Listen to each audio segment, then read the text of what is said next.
Ito na yung ginawa kong fruit salad. Ayan sa harap po. Ilagay ko pa yan sa refrigerator. Hindi ko dinamihan ng cherries. Marami pa akong cherries.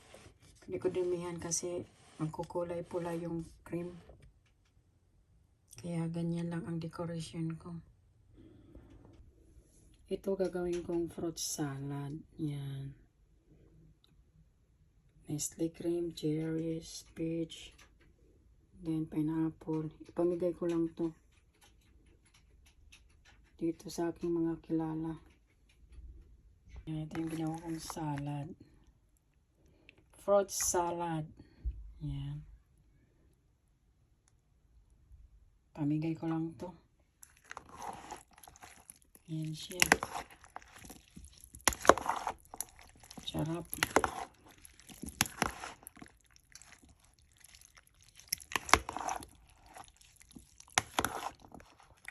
Yan.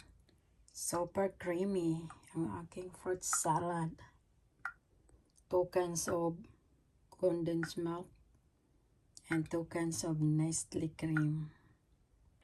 Lagyan ko ng cheddar cheese para masarap at balance yung tamis tsaka yung cheese.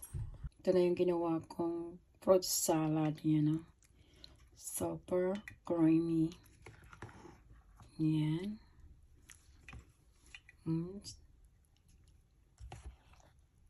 Sarap. Yan ang aking ginawa ngayon. Creamy na creamy.